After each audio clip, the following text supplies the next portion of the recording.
நள்ளிரவு நேரம், அடர்ந்த ஆனைமலை காடு, ஊரே தூங்கிக்கிட்டு இருக்கு. ஆனா அந்த ஆத்தங்கரையில மட்டும் ஒரு நிறைமாத கர்ப்பிணி பொண்ணு உசிருக்கு பயந்து ஓடிக்கிட்டு இருக்கா.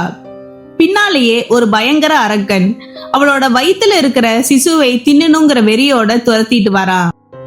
அந்த பொண்ணு ஓடுறா, மூச்சு வாங்குது, ஆனா நிக்கல. திடீர்னு காலடறி அந்த பொண்ணு கீழே விழறா. அங்கே அவ உசுறு போகுது. ஆனா அங்கதான் ஒரு அதிசயம் நடக்குது.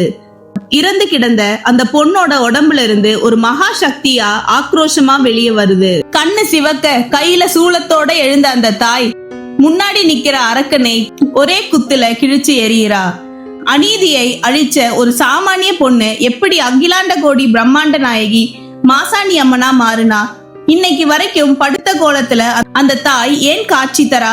வாங்க அந்த ரத்தமும் வீரமும் கலந்த சரித்திரத்தை பார்ப்போம். இது உங்கள் ஆதியும் அங்கமும்.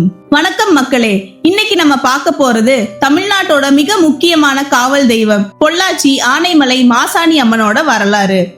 மத்த அம்மன் கோவில் மாதிரி இல்லாம இங்க அம்மன் 17 அடி நீளத்துல படுத்த கோலத்துல இருப்பாங்க.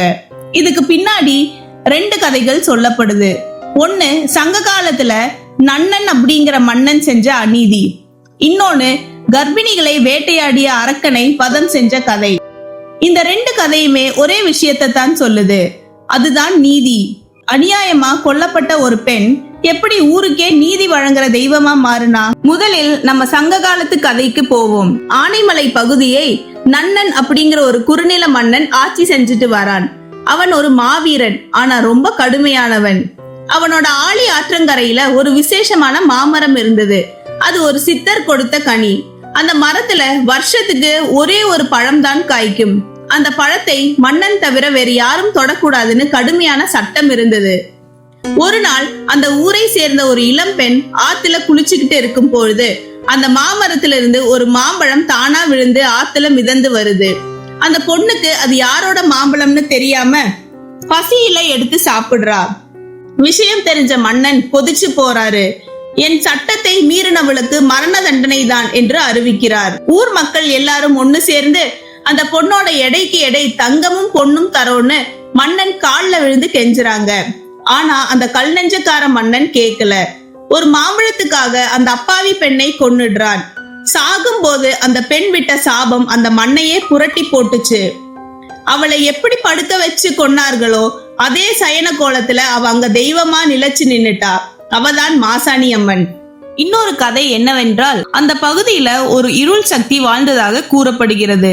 பலருக்கும் அச்சத்தை ஏற்படுத்திய ஒரு சக்தி. 100 சிசுக்களின் உயிரை அடைந்தால் பேராற்றல் கிடைக்கும் என அவனுக்கு ஒரு வரம் உண்டு. அந்த நேரத்துல ஒரு இளம் பெண் அந்த பாதையில மாட்டிக்கொள்கிறாள். அவ அரக்கன் கிட்ட இருந்து தப்பிக்க ஓடும் போது மாட்டு சாணத்துல கால் வழுக்கி அங்கேயே விழுந்து இறந்துடுறா. அவ இறந்த அந்த நொடியில ஆதிசக்தியோட அம்சம் அவ உடம்புல இருந்து வெளிப்பட்டு அந்த அரக்கனை வேட்டையாடுது. சிசுக்களை காப்பாத்த வந்த அந்த தாய் தான் மாசாணி அம்மன். அதனாலதான் இன்னைக்கும் குழந்தை வரம் வேண்டி வருபவர்களுக்கும் கர்ப்பிணி பெண்களுக்கும் இந்த தாய் ஒரு பெரிய அரணா இருக்காங்க. இப்போ உங்களுக்கு புரிஞ்சிருக்கும் ஏன் மாசாணி அம்மன் படுத்த கோலத்துல இருக்காங்கன்னு. அநீதிக்கு எதிராக குரல் கொடுத்து அநியாயமா கொல்லப்பட்ட அந்த பெண் இன்னைக்கும் பொள்ளாச்சியில நீதிக்கல் அப்படிங்கிற வடிவத்துல நீதி வழங்கிட்டு இருக்காங்க. உங்களுக்கு யாராச்சும் துரோகம் செஞ்சாலோ இல்ல உங்களுக்கு நீதி கிடைக்கலனாலோ இங்க இருக்கிற நீதிக்கல்ல மிளகாய் அரைச்சு பூசி வேண்டிக்கிட்டா 90 நாட்கள்ல பலன் கிடைக்குங்கிறது அங்க வர பக்தர்களோட அசைக்க முடியாத நம்பிக்கை. தஞ்சாவூர்ல ராமர் கைப்பட செஞ்ச மண் சிலைதான் இந்த அம்மனா இருக்காங்கன்னு இன்னொரு புராண கதையும் இருக்கு. எது எப்படியோ எளிய மக்களோட துயரத்தை துடைக்கிற இந்த உண்மையான சக்தியா மாசாணி அம்மன் விளங்குறாங்க. உங்களுக்கு அம்மனோட அருள் கிடைக்கணும்னா மனசார வேண்டிக்கிட்டு ஓம் சக்தின்னு கமெண்ட் பண்ணுங்க. இந்த வீடியோ பிடிச்சிருந்தா நண்பர்களுக்கு ஷேர் பண்ணுங்க.